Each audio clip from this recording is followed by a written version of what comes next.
High বন্ধুরা, সব কেমন আছেন? আশা করি খুবই ভালো আছেন। আমি একটা জিনিস দেখাবো, দেখুন তো এটা চিনতে পারছেন কিনা। ভালো করে দেখুন। চিনতে পারছেন না? তাহলে আর একটা জিনিস আমি দেখাচ্ছি। এটা দেখুন তো।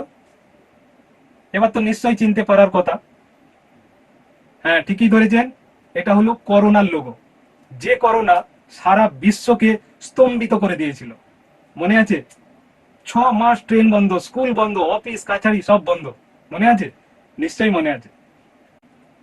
তখন তো খুব তড়িঘড়ি বানিয়েছিল এই কোভিড সিল। দেখতে পাচ্ছেন এই কোভিড সিল, কোভ্যাক্সিন আর রাশিয়ার হচ্ছে স্পুটনিক। তিনটে ভ্যাকসিন কিন্তু আমাদের ইন্ডিয়াতে এসেছিল। কোভিড সিল আর কোভ্যাক্সিনটা সব থেকে বেশি দেওয়া হয়েছিল। তো সেই কোভিড সিলের মধ্যে বলছে এখন সাইড এফেক্ট খুব প্রবল আছে। তাও এটা বলছে যে 1 লক্ষ মানুষের মধ্যে নাকি একজনের সাইড এফেক্ট হওয়ার প্রবণতা খুব বেশি। সেটা আমরা বুঝি না, এটা যারা বানিয়েছেন তারাই বলতে পারবেন। তো তারা নাকি বলেই দিয়েছিল, একসময় নাকি স্টপ করে দিয়েছিল এই কোভিড সিল বানানো, কারণ তখন চাহিদা এত বেশি ছিল, কারো মাথায় ছিল না যে সাইড এফেক্ট হলে কি হবে। তখন করোনা থেকে বাঁচার জন্য, যে করোনা যে প্রবল আকার ধারণ করেছিল, সেই করোনা থেকে বাঁচার জন্য অনেকে তড়িঘড়ি তো এই ভ্যাকসিন নিয়ে নিয়েছে, কিন্তু ভ্যাকসিন নেওয়ার পরে যে কি হবে কারো মাথায় কিন্তু নেই।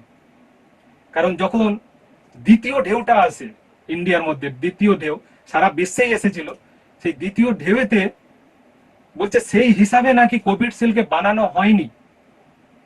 যে দ্বিতীয় ঢেউটা রক্ষা করার জন্য, রক্ষা করতে যে প্রোটেক্ট দেবে শরীরে, সেই হিসাবে নাকি বানাতে পারেনি। তবু ওই কোভিড সিল সবাই নিয়েছে।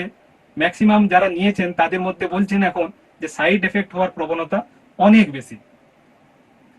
কেউ কেউ বলছে ভয় পাওয়ার কোনো কারণ নেই। তো যাই হোক, আমরা তো আর বৈজ্ঞানিক নই, আমরা জানতে পারবো না। তো আমরা জানছি কিন্তু ওনাদের থ্রুতে ওনারা যেভাবে বলছেন, যে বলছেন যে 1 লক্ষ মানুষের মধ্যে একজনের সাইড এফেক্ট হওয়ার প্রবণতা বেশি। হতেই পারে, সাইড এফেক্ট হতেই পারে, কারণ সব মানুষের শরীর কিন্তু এক নয়।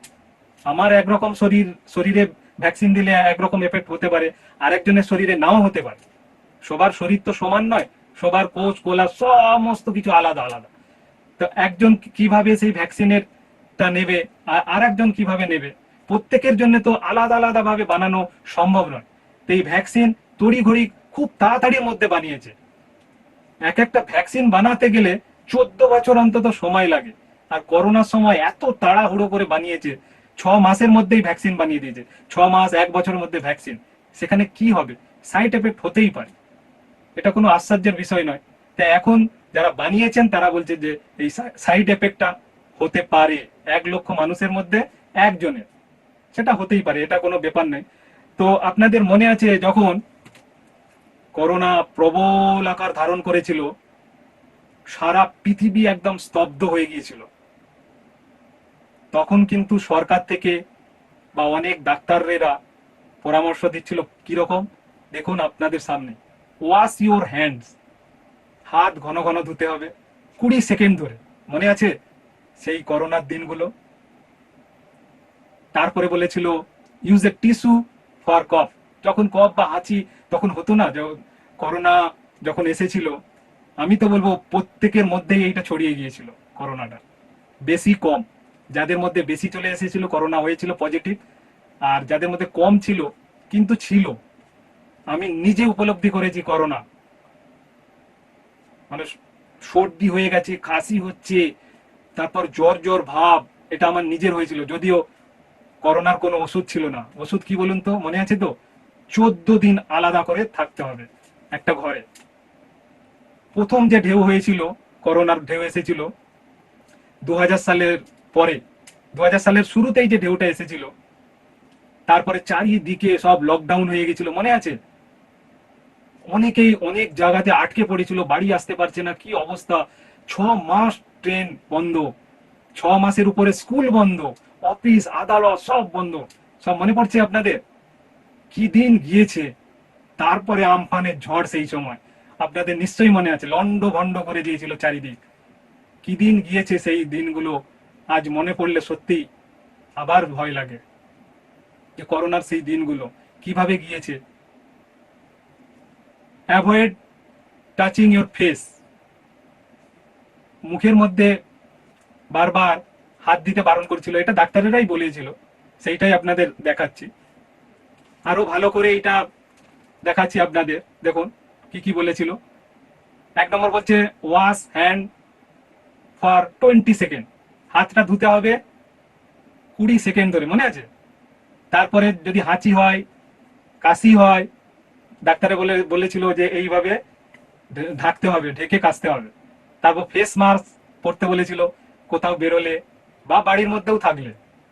প্রথম প্রথম বলছিলেন ডাক্তারেরা যে ফেস মাস্ক অবশ্যই পরতে হবে। এখনো ট্রেনের মধ্যে অ্যাড দেয় যে ফেস মাস্ক পরে তারপরে ট্রেনের মধ্যে উঠবেন, নইলে কিন্তু ফাইন হয়ে যাবে। দেখবেন অনেক ট্রেনের মধ্যে এখনো অ্যাড দেয়। আর ডিসপোজ করতে হবে যে সমস্ত ব্যবহৃত টিস্যু বা রুমাল, সেইগুলোকে নষ্ট করে দিতে হবে বা ভালো করে ধুতে হবে, এইটাও বলছিল। তো ঘন ঘন স্যানিটাইজ করতে হবে, মোবাইল হোক, যা কিছু আপনি বাইরে নিয়ে যাবেন, এগুলো মনে পড়ছে আপনাদের? কত কিছু করতে হয়েছে। তারপরে ডিস্টেন্স বজায় রাখতে হবে, একজনের থেকে আরেকজনের ডিস্টেন্স বজায় রাখতে হবে, কত কিছু। তারপরে যেখানে সেখানে থুতু ফেলা যাবে না, হ্যান্ডশেক করা যাবে না, এটাও মনে পড়ছে, এইসব ছিল কিন্তু ওই সময়। তারপরে মুখের মধ্যে হাত দেওয়া যাবে না, কত কিছু সেই সময় বলেছিল ডাক্তারবাবুরা এবং সরকার থেকে, অনেকেই আমরা পালন করেছি। প্রথম যে ঢেউটা এসেছিল করোনা, অধিকাংশ বয়স্ক মানুষেরা মারা গিয়েছিলেন প্রথম ঢেউতে। তারপরে সেকেন্ড ঢেউতে কিন্তু সব থেকে বেশি মানুষ মারা গিয়েছেন, ইয়ং ইয়ং ছেলে মেয়েরা মারা গিয়েছেন সেকেন্ড ঢেউতে। কারণ তখন অক্সিজেনের অভাব হচ্ছিল, এত মারাত্মক হয়ে গিয়েছিল, অক্সিজেনও ঠিক মতো পাওয়া যাচ্ছিল না।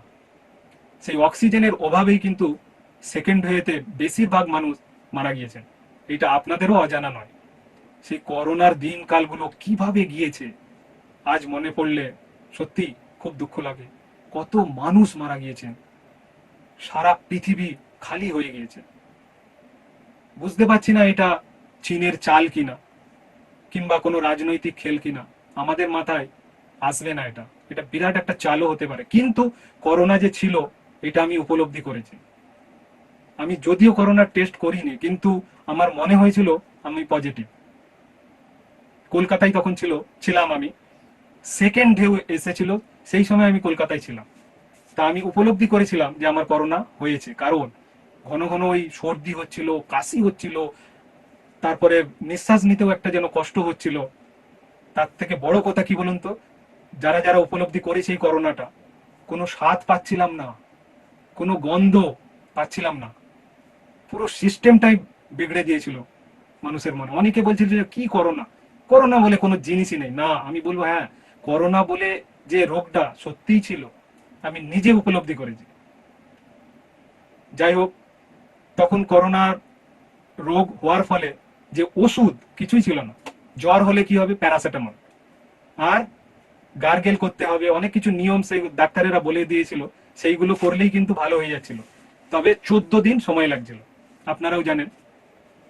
যারা প্রত্যন্ত গ্রামে ছিল তাদের কিন্তু এতটা দূর পৌঁছায়নি। ম্যাক্সিমাম কিন্তু শহর এলাকার এবং শহরতলি যে এলাকা, সেইগুলোর মধ্যে কিন্তু সব থেকে ছড়িয়ে গিয়েছিল করোনাটা। সেটা আপনাদের অজানা নয়, সবাই জানেন, নতুন করে আর কিছু বলার নেই। তারপরে তড়িঘড়ি মানুষের কাছে চলে আসলো, ভ্যাকসিন দিয়ে দিল। এখন বলছে কি যারা বানিয়েছেন, যে কোভিড সিলের ফলে সাইড এফেক্ট হতে পারে, এবং অনেকের নাকি সাইড এফেক্ট হচ্ছে। যাই হোক, আপনি কোন ভ্যাকসিন নিয়েছেন প্লিজ জানাবেন।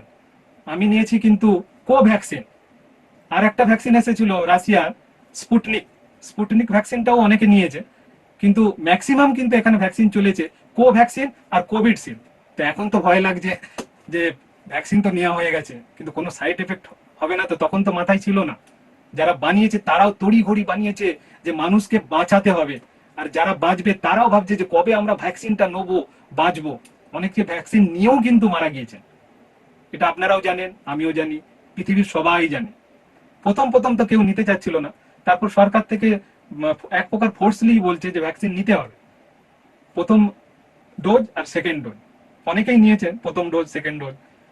এবার এই ভ্যাকসিন না নিলে কোথাও যেতে পারবে না, এটাও সরকার থেকে বলেছিল। সেই জন্য অনেকেই ভ্যাকসিন নিয়েছে। কোভ্যাক্সিন, কোভিডশিল্ড, স্পুটনিক, এই তিনটে ভ্যাকসিনের মধ্যে কোভিডশিল্ডে বলছে যে সাইড এফেক্ট হওয়ার প্রবণতা নাকি বেশি। তাও আগেও বলেছি যে 1 লক্ষ মানুষের মধ্যে নাকি একজনের সাইড এফেক্ট হওয়ার সম্ভাবনা বেশি বলছে। ভয় পাওয়ার কোনো কারণ নেই, এটা কোনো রকম সাইড এফেক্ট হবে না। তা আমিও বলবো কোভিডশিল্ড যারা যারা নিয়েছেন ভয় পাবেন না, কিচ্ছু হবে না। ভ্যাকসিন যখন আমরা নিতে গিয়েছিলাম লাইনের পর লাইন, তো ভ্যাকসিনের গায়ে কি লেখা আছে সাধারণ মানুষ কি পড়েছে? সেটা ডাক্তাররা হয়তো পড়েছে, আমরা কি করে পড়তে পারবো? আমরা লাইন বাই লাইন গিয়েছি, ইঞ্জেকশন দিয়েছে, ভ্যাকসিন দিয়েছে, আমরা একটা সার্টিফিকেট নিয়ে চলে এসেছি। অবশ্য সার্টিফিকেটটা পরে দিয়েছে, অনলাইন থেকেও আমরা ডাউনলোড করে নিয়েছি। তো এটাই, প্রথম dose, second dose, booster dose, 3খানা ডোজ দিয়েছে। তো প্লিজ আপনারা একটু জানাবেন যে কোন ডোজ আপনারা নিয়েছেন, প্রথম dose, second dose, booster dose, নাকি তিনটেই নিয়েছেন, নাকি দুটো নিয়েছেন, সেটা প্লিজ জানাবেন। এই ভ্যাকসিন নিয়ে অনেক বক বক করে দিলাম। আমার একটা মনে হচ্ছিল যে এই কোভিডশিল্ড নিয়ে চারিদিকে যেভাবে আলোড়ন সৃষ্টি করে দিয়েছে, চারিদিকে একই আলোচনা, কোভিডশিল্ড থেকে সাইড এফেক্ট হচ্ছে, সাইড এফেক্ট হচ্ছে, এই নিয়ে চারিদিকে আলোচনা হচ্ছে। সেই জন্য আমি ভাবলাম এইটা নিয়ে একবার ভিডিও করি, আপনাদের সঙ্গেও একটু আলোচনা করি, ভালো লাগবে। তাই এইটা নিয়ে একটু আলোচনা করলাম। আশা করি আপনাদের খুব ভালো লাগবে এই আলোচনাটা। আপনারাও প্লিজ জানাবেন কেমন হলো। আর যদি এই সম্পর্কে কোনো কিছু ভুল ত্রুটি আমি দিয়ে থাকি তাহলে আমাকে ক্ষমা করে দেবেন, ক্ষমা দৃষ্টিতে আমাকে দেখবেন।